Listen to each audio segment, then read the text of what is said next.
그 2007년에 중국이 이제 그 우주 기술을 좀 무기화해야겠다. 적국의 감시, 정찰, 위성 같은 거를 지상에서 미사일을 요격하는 것도 가능하지 않을까. 그 미국에서 비밀리에 진행했던 되게 좀 난폭한 우주 미션도 하나 있었어요. 미국보다 앞다투어서 뭔가를 하고 있으니까 진짜 우리가 좀 뭐 좀 보여줘야겠다. 달에다가 핵폭탄을 터뜨리자.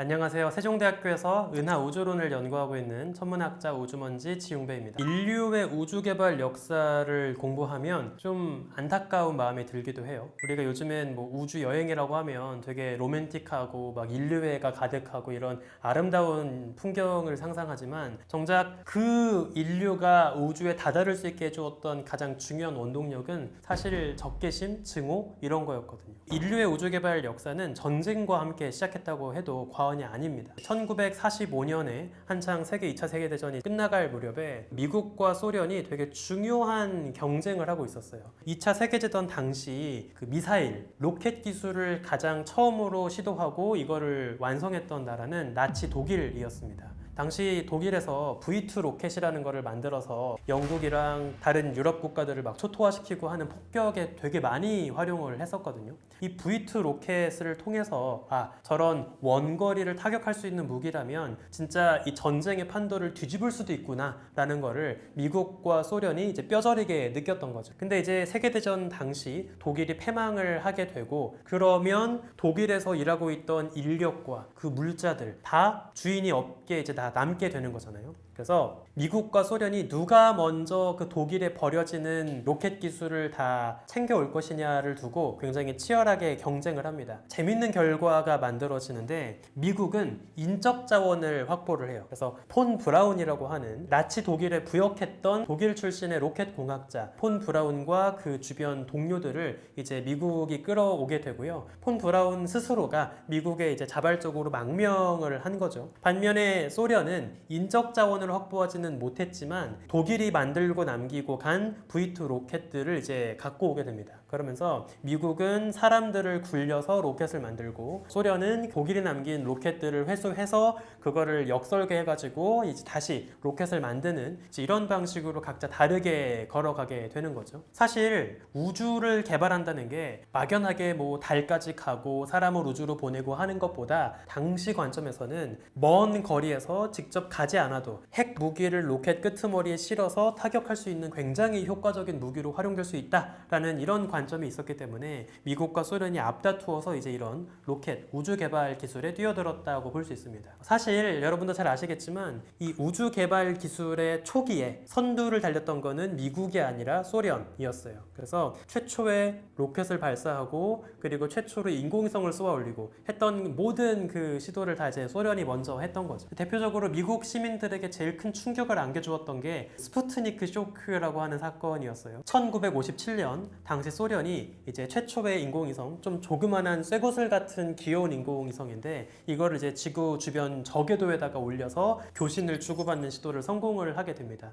당시까지만 해도 인공위성이 전무했기 때문에 밤하늘을 보면 무언가 움직이는 거를 딱 하나 볼 수 있었겠죠. 그게 이제 스푸트니크였던 거고 당연히 스푸트니크는 지구 주변을 맴돌고 있어서 특정한 때가 되면 미국 위도 지나갔습니다. 그러니까 미국 시민들도 다 고개를 들어 올리면 스푸트니크가 하늘 위를 가르고 지나가는 걸 볼 수 있었던 거예요. 굉장히 이제 미국 시민들은 큰 공포에 떨었죠. 진짜 소련에서 저렇게 로켓도 쏘고 내 머리 위, 이 미국 본토 위를 소련의 인공위성이 지나가고 있다는 건 진짜 아무 때나 소련이 원할 때 걔네들 핵무기 우리한테 쏠 수 있는 거 아니냐, 이런 좀 공포심에 떨게 되었던 거예요. 이제 뒤늦게 미국도 부랴부랴 이 소련의 우주 개발을 따라가기 위해서 이제 시도들을 하게 돼요. 근데 또 정말 공교롭게도 미국이 처음으로 시도했던 벵가드라고 하는 로켓 발사 테스트가 있었거든요. 그리고 미국이 당시에는 이게 성공할 줄 알았던 거예요. 이제 다 생중계를 합니다. 미국 모든 가정집에서 라이브로 볼 수 있게 이제 생중계를 하는데 당황스럽게도 발사 직후에 폭발을 하게 됩니다. 처참하게 소련에 비해서 한참 뒤처지고 있던 미국의 로켓 개발 수준을 여실히 보여주는 이제 에피소드로 끝나버리게 되었던 거죠. 그러는 사이에 소련은 계속해서 앞다투어서 다양한 우주 개발을 해 나갔고, 뭐 인공위성도 발사하고 유리 가가린 최초의 우주인도 이제 보스토크 1호라고 하는 캡슐에다가 실어서 지구 적외도 비행을 하고 살아서 지구에 돌려 보내기도 하고 이제 이런 시도들을 하게 되었던 거예요. 특히 당시 미국에서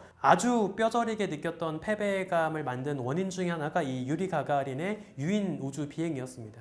우리가 살아있는 사람을 소련보다 먼저 보냈어야 하는데 이제 그 순서를 놓쳤다라고 하는 엄청난 패배감에 젖어 있었던 거죠. 그래서 이 유리 가가린의 무사 귀환이 있고 나서 바로 직후에 당시 그 미국에서는 본격적으로 사람을 우주에 보내고 또 사람을 달까지 보내야겠다는 이제 미션을 내걸게 됩니다. 그래서 그 유명한 당시 그 케네디 대통령의 우리는 달에 갈 것입니다. 달이 저기 있으니까 우린 달에 갈 것이다. 라고 하는 이제 엄청난 그 역사적인 선언을 하게 되고 당시 나사에서 일하고 있던 그 엔지니어들의 이제 발등에 불이 떨어지게 되는 거죠. 미국과 소련의 우주 경쟁에서 되게 안타까운 장면들도 많아요. 처음에 AS-204라고 하는 미션이 진행된 적이 있는데 이게 이제 후에 아폴로 1호라고 하는 이름으로 바뀌어서 이제 불리게 되는 미션입니다. 당시 이제 본격적으로 사람을 캡슐에 실어서 달까지 날려 보내기 전에 정말 자기네가 만든 로켓이 안전한지 이게 진짜 먼 우주까지 무사히 갔다가 올 수 있는지 이제 이런 거를 점검을 해야겠죠. 발사를 하진 않고 지상에 캡슐을 두고 일종의 리허설, 연습을 해요. 이때 아주 끔찍한 사고가 벌어집니다. 이때 당시에 그 이제 엔지니어들이 캡슐에서 기체가 유출되진 않는지, 기체가 새어나가진 않는지를 점검할 목적으로 안에 캡슐에 아주 고농도의 산소 기체를 가득 채워놓은 상태였어요. 그런데 그만 그 캡슐 안에서 전기 배선에 문제가 생기면서 불꽃 스파크가 벌어집니다. 근데 산소는 불을 되게 잘 붙게 하는 기체 성분이잖아요. 순식간에 빠르게 그 안에서 이제 화재가 벌어지게 되고 그 안에 타고 있던 우주인들이 다 목숨을 잃는 아주 끔찍한 사고가 벌어지게 됩니다. 특히 더 안타까웠던 것이 당시 우주인들이 탈출을 할 수가 없었던 게 당시에 설계했던 그 아폴로 캡슐은 안에서 바깥으로 문을 열기가 너무 어려웠어요. 이미 일찍이 그 안에 타고 있던 그 그리썸이라고 하는 우주인이 앞서 다른 우주 비행을 시도하면서 이것 좀 불편하다, 문을 좀 안에서도 편하게 열 수 있게 좀 설계를 바꿔달라라고 여러 번 요청을 한 적이 있었지만 안타깝게도 엔지니어들이 그 의견을 묵살을 했었고 결국에는 이제 이 끔찍한 사고로까지 이어지게 되었던 거죠. 원래는 이 미션은 그 아폴로 1호라고 불리진 않았었는데 나중에 유가족들의 바람을 좀 이루어주는 차원에서 공식적으로 아폴로의 첫 번째 시도였다라는 의미를 부여해서 아폴로 1호로 이제 이름을 바꾸게 되었습니다.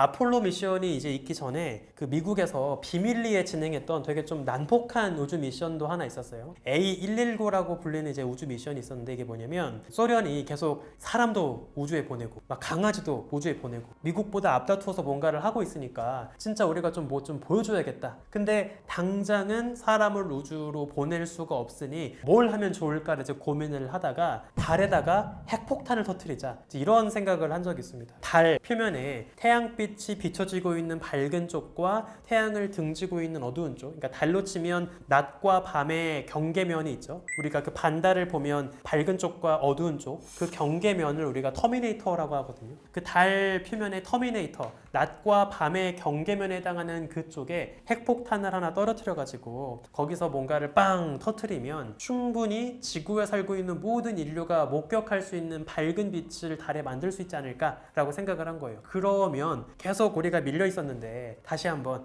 야 미국은 핵폭탄을 달에서도 터뜨리네, 우리 진짜 무시할 수 없겠다, 이런 위험을 조금 보여줄 수 있지 않을까, 뭐 이런 좀 난폭한 아이디어를 고안한 적도 있습니다. 다만 뭐 불행 중 다행히 너무나 리스크가 큰 시도였기 때문에 위험하니까 이 미션은 실제로 진행하진 않았던 거죠. 이제 계속 이런 시도들이 이루어지다가 결국에 1969년 7월에 드디어 아폴로 11호를 시작으로 미국은 사람을 달에 보낼 수 있게 되었고 드디어 달에 가서 발자국도 찍고 성조기도 꽂고 하면서 오랫동안 소련에게 뒤처져 있던 자신들의 어떤 우주 개발 기술을 다시 한번 이제 드높일 수 있는 중요한 기회를 갖게 되었던 겁니다. 사실 이 우주 역사를 생각해보면 우주는 너무나 평화롭고 아름다운 세상이지만 순수한 이 우주에 대한 꿈, 희망 이것만으로는 인류가 우주에 날아가지 못 못했던 것 같아서 한편으로는 되게 좀 인류의 모순적인 모습을 보여주는 되게 안타까운 역사를 살아왔다고 저는 생각을 합니다. 그리고 또 되게 재밌는 게 사실 꽤 최근까지 우주선에 탑승할 수 있었던 사람들은 보통 공군 파일럿, 군인 이런 사람들이었거든요. 그리고 말씀드린 것처럼 냉전의 최전선에서 우주 개발이 이루어졌고 그 덕분에 결과물로서 이제 우주인들이 우주에 갔던 건데 막상 그렇게 우주에 날아갔던 우주인들이 그 창문 너머에서 보이는 푸른 지구, 동그란 예쁜 지구의 모습을 보면서 아, 우주에서 보니까 국경이라는 건 별 의미가 없구나. 왜 우리가 그렇게 지구에서 치고받고 갈등하고 싸웠을까? 이런 감상을 얻고 돌아온 경우가 되게 많았거든요. 참고로 이제 이렇게 그 지구 바깥에서 멀리서 지구를 돌아봤을 때 세상을 바라보는 관점이 완전 달라지게 되는 우주인들이 겪게 되는 효과를 조망 효과라고 부르기도 해요. 그래서 이런 걸 보면 냉전의 최전선에서 우주를 보고 왔건만 정작 그 우주를 보고 돌아온 우주인들은 그 누구보다 평화를 사랑하는 사람이 되어서 돌아왔다는 것도 되게 또 흥미로운 아이러니한 모습이지 않을까라고 생각을 합니다. 1975년 정도에 우주 역사에서 한번 좀 재밌는 일이 벌어지게 되는데 미국에서 개발한 아폴로라고 하는 우주선 모듈과 그 소련에서 개발한 소유주라고 하는 모듈이 상공에서 도킹을 하는 굉장히 역사적인 사건이 벌어지게 돼요.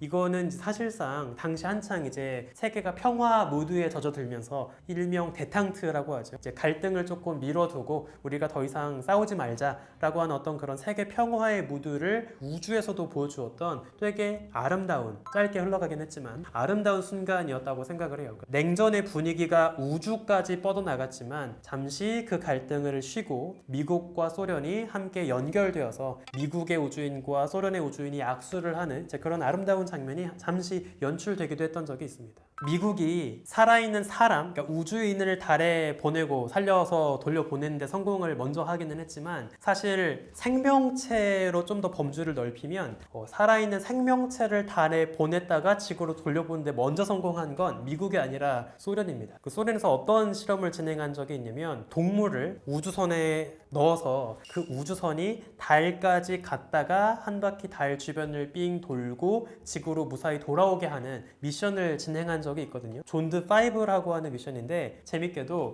이 우주선 캡슐 안에 타고 있던 생명체는 우주 여행과는 정말 거리가 멀어 보이는 생명체였어요. 바다 거북이였어요. 조그만한 그 거북이들을 2마리 이 우주선에다가 실어가지고 이제 우주에다가 날려보내고 달도 빙 돌고 이제 돌아왔던 거죠. 어찌 보면 그 제가 옛날에 한 책에서 되게 재밌는 비유를 본 적이 있는데 이솝우화 보면 항상 달리기 경쟁의 1등은 거북이잖아요. 그러니까 마찬가지로 이 지구에 살고 있는 생명체들 중에서 가장 먼저 달을 찍고 돌아온 생명체가 누구냐라고 하면 뜻밖에도 우주 경쟁, 우주 레이스의 1등 역시 거북이였다. 뭐 이런 재미있는 이야기도 해볼 수가 있을 것 같아요. 또 하나 좀 재미있는 이야기를 생각해 볼 수 있는 게 거북이는 어쨌든 평생 바닥에 기어다니잖아요. 그러니까 아마도 거북이들은 자기가 살고 있는 지구가 평평하다고 생각하고 살지도 모르겠어요.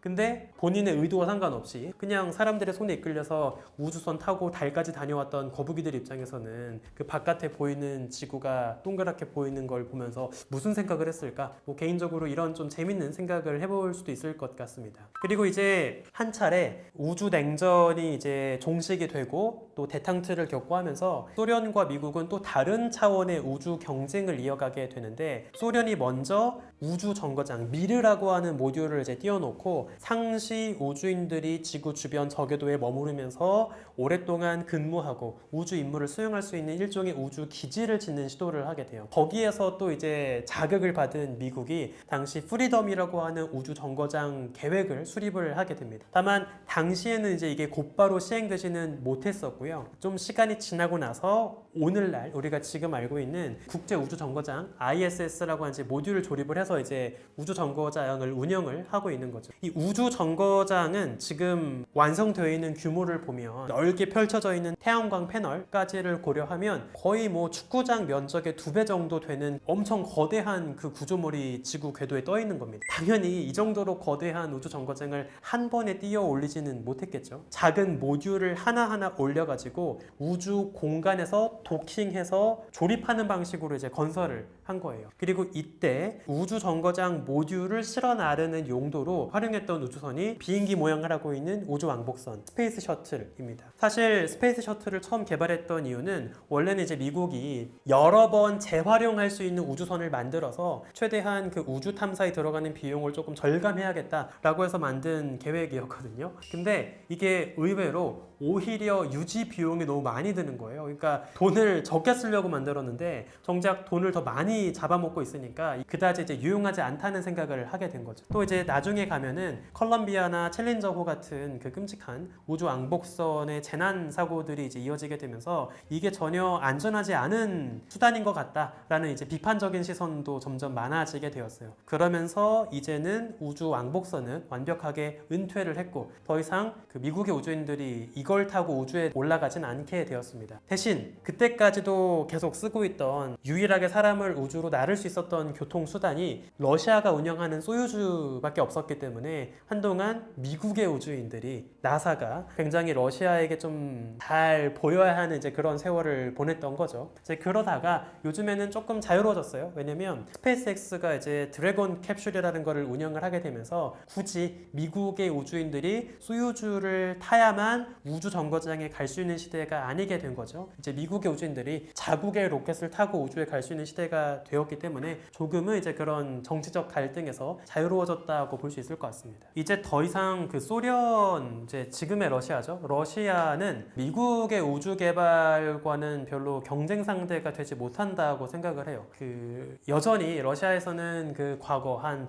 70년대의 전성기를 그리워하면서 다시 우리가 미국에 맞먹는 우주 강국으로 다시 태어날 것이다라고 열심히 노력을 하고 있기는 하지만 이미 미국이 너무나 빠르게 발전을 했기 때문에 지금에 와서는 이제 러시아가 이제 미국의 적수가 되진 못한다고 생각을 합니다. 그런데 요즘 들어서 미국이 조금 예민하게 신경 쓰고 있는 새로운 우주 냉전의 경쟁자가 등장을 하고 있죠. 이제 중국입니다. 이 중국이 역사를 보면 당연히 미국이나 소련에 비해서는 훨씬 늦게 우주 개발을 시작을 하긴 했지만 굉장히 공격적으로 또 이제 중국은 그 국가 지도자가 딱 정하면 그냥 그대로 밀고 나갈 수 있는 나라이기 때문에 아주 공격적으로 우주 개발을 해왔고 출발이 늦은 것 치고는 꽤 놀라운 수준의 이제 성과들을 보이고 있는 건 사실 객관적인 사실이에요. 이 중국의 우주 개발 역사를 이야기하려면 절대 빼놓을 수 없는 되게 흥미로운 인물이 있는데 첸 쇠선이라고 하는 인물이 있습니다. 이 사람은 뜻밖에도 미국 나사랑 함께 엮여있는 제트추진연구소 JPL의 창립 멤버 중에 하나거든요. 중국인이지만 미국 JPL의 창립 멤버로 이제 활약을 하게 됐는데 당시 첸 쇠선이 그 이제 미국에서 유학을 하면서 대학교에서 로켓 동아리로 열심히 활동을 했다고 해요. 그때 로켓 동아리가 워낙에 이제 좋은 성과를 보이고 있다 보니까 당시 칼텍에서 너네 이 정도로 좋은 성과를 보일 거면 그냥 학생 자치 활동으로 머무르지 말고 본격적으로 공간도 주고 지원도 할 테니까 아예 좀 더 로켓 기술을 한번 연구해봐라 라고 해서 이제 그렇게 기구를 만들어 주게 되죠. 그게 시작이 되어서 이제 JPL, 지금의 JPL이 됐다고 볼 수 있습니다. 당시 첸 쇠서는 항공공학자로 굉장히 유명했던 폰 카르만의 지도 아래 이제 공부했던 연구자였습니다. 이 카르만은 그 여러분들 고도 100km에서 하늘과 우주의 경계를 구분하는 카르만 라인에 들어가는 이름의 그 주인공이기도 해요. 그래서 수학적으로 유체역학, 항공역학을 연구했던 굉장히 유명한 로켓공학자, 항공공학자로 이제 알려져 있는데 이 카르만이 굉장히 애정을 갖고 있었던 수제자 중에 한 사람이 첸 쇠선이라고 합니다. 너무나 이제 열심히 연구를 잘 하고 있었는데 당시 미국에서 한국 전쟁이 벌어지고 하는 그 과정에 이제 미국 내 공산주의자들을 색출하는 일명 그 메카시즘이라고 하죠. 이제 그 분위기가 한창 이제 팽배를 했습니다. 그 과정에서 미국에서 거주하고 있던 중국인 첸 쇠선도 공산주의로 이제 몰려서 구금이 되고 고난을 겪는 시절을 겪습니다. 이제 그 과정에서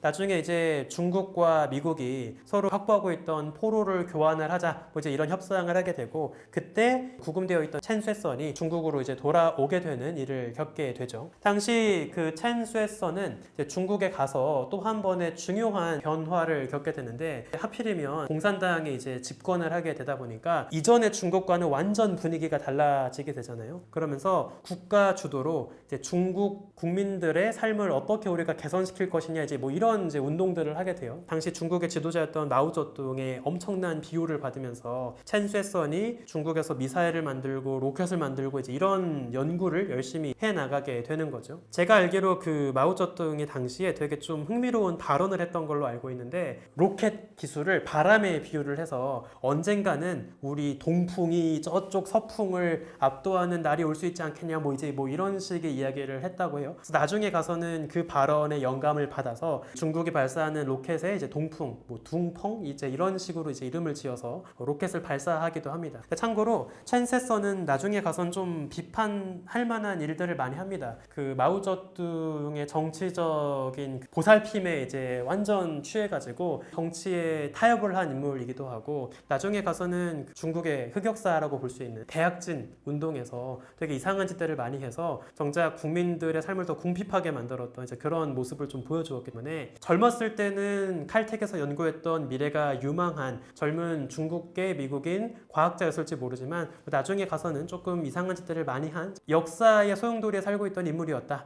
이렇게 평가를 해볼 수 있을 것 같아요. 이런 그 국가 주도로 로켓을 개발하고 우주를 개발하는 분위기 속에서 중국은 되게 다양한 일들을 해왔고요. 대표적으로 몇 가지 조금 흥미로운 그 중국의 우주 개발 시도들을 이야기를 드리면 썬저우라고 하는 프로젝트가 있는데 이거는 중국이 자신들의 우주인을 우주에 보내겠다. 우리도 이제 유리 가가린처럼 아폴로에 타고 날아갔던 암스트롱처럼 이제 자신들의 우주인들을 자기네 로켓에 태워서 보내겠다. 뭐 이제 이런 시도를 하게 되고 나중에 가서는 실제로 우주 정거장도 자기네들끼리 만들고 또 중국의 우주인들을 자기네 로켓에 실어서 우주에 보내기도 하고 이런 시도를 실제로 해냈기 때문에 굉장히 단기간에 꽤 높은 수준의 우주 개발에 이르렀다라고 평가를 해볼 수가 있을 것 같아요. 하나 또 흥미로운 게 중국은 직접 만들어서 독자적으로 운영하고 있는 그 중국만의 우주 정거장을 지금 운영을 하고 있거든요. 하늘에 떠 있는 궁전이다라고 해서 티안궁이라고 하는 이제 우주 정거장을 운영을 하고 있는데 앞서 소개드렸던 그 러시아의 우주 정거장 미르는 지금은 미션이 끝나서 폐기가 되었고 현재 지구 주변 궤도를 맴돌고 있는 우주 정거장은 중국의 티안궁과 미국이 다른 유럽, 일본과 함께 협력해서 만들어 놓은 국제 우주 정거장 딱 이렇게 두 개 있습니다. 그런데 이 미국이 운영하고 있는 국제 우주 정거장도 앞으로 한 2030년 정도가 되면 공식적으로 임무가 끝나요. 그때가 되면 뭐 아마 태평양 정도쯤에 추락을 시켜서 이 커다란 우주 정거장을 폐기하게 될 것 같은데 그때까지도 티안궁이 폐기되지 않고 계속 지구 주변을 맴돌게 된다면 미국이 새로운 우주 정거장을 뒤이어서 올리지 않는다면 한동안은 지구 주변에 중국의 우주 정거장만이 맴돌게 되는 굉장히 좀 독특한 세월을 잠시 인류가 보내게 될 수도 있습니다. 이제 또 중국이 지금 최근 들어서 하고 있는 그 우주 탐사 중에 흥미로운 것들이 있는데 단순히 지구 주변에 인공위성을 올리고 뭐 하는 걸 넘어서서 좀 난폭한 방식의 시도를 한 적이 있어요. 그 2007년에 중국이 이제 그 우주 기술을 좀 무기화해야겠다. 적국의 감시 정찰 위성 같은 거를 지상에서 미사일을 요격하는 것도 가능하지 않을까? 뭐 이제 이런 실험을 진행한 적이 있거든요. 안티 세틀라이트 미사일 테스트라고 해서 이제 좀 되게 무시무시한 임무를 진행한 적이 있는데 이게 조금 다른 나라로부터 욕을 많이 먹었던 미션입니다. 왜냐면 그 당시 중국이 자국이 쏘아 올렸던 기상위성 풍운이라고 하는 이제 기상위성을 요격을 자기네가 해가지고 무기화 시도를 이제 연구를 했던 건데 이게 그냥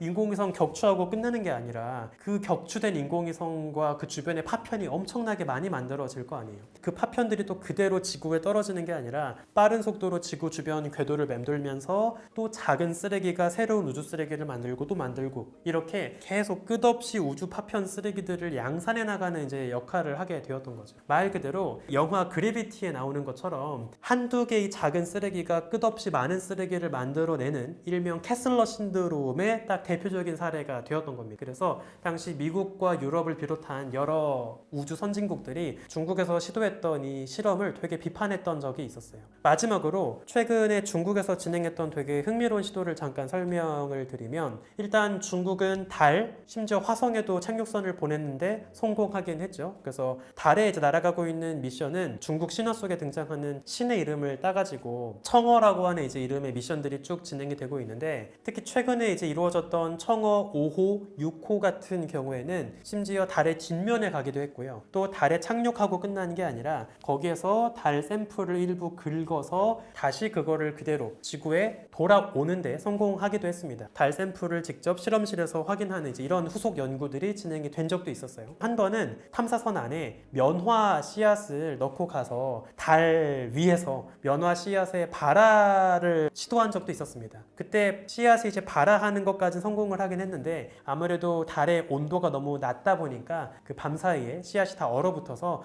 바로 이제 죽었던 이제 그런 사례가 있기도 해요. 그 마지막으로 이제 요즘 들어서 중국이 조금 공격적으로 하고 있는 미션 중에 하나가 화성 탐사입니다. 제가 최근에 한 학회에서 중국인 과학자랑 이제 만나가지고 여러 이야기를 나눴던 적이 있는데 좀 흥미로운 관점을 발견했던 것 같아요. 비록 사람을 달에 보내는 시도를 가장 먼저 한 거는 미국이지만 중국은 달을 넘어서 화성에도 사람을 먼저 보내겠다, 이런 포부를 품고 있는 것 같더라고요. 실제로 최근에 이제 그 10-1이라고 하는 미션을 통해서 중국이 로봇이지만 착륙선을 보내는 시도를 하기도 했기 때문에 일부 나사에서 일하고 있는 과학자들 중에는 만약에 진짜 가까운 미래 미국을 제외한 다른 나라들 중에서 어딘가가 살아있는 사람을 화성에 보내는 시도를 하게 된다면 높은 확률로 중국일 수 있겠다, 이런 이야기들을 실제로 하기도 합니다. 앞서 1960년대 70년대 이때에는 미국과 소련 사이의 우주 경쟁이 1차로 있었다면, 요즘 들어서는 이제 빠르게 성장을 시도하고 있는 중국이 열심히 이제 미국의 어떤 새로운 우주 냉전의 경쟁자로서 자리 잡기 위해 노력을 하고 있고, 미국은 요즘 들어서 그 중국이라는 새로운 경쟁자를 예민하게 예의주시하면서 이제 뒤처지지 않기 위해서 계속 자신의 굳건한 1위 자리를 지키기 위해서 다시 한번 우주 개발에 박차를 가하고 있는 그런 시대를 살고 있는 게 아닐까라고 생각이 들어요.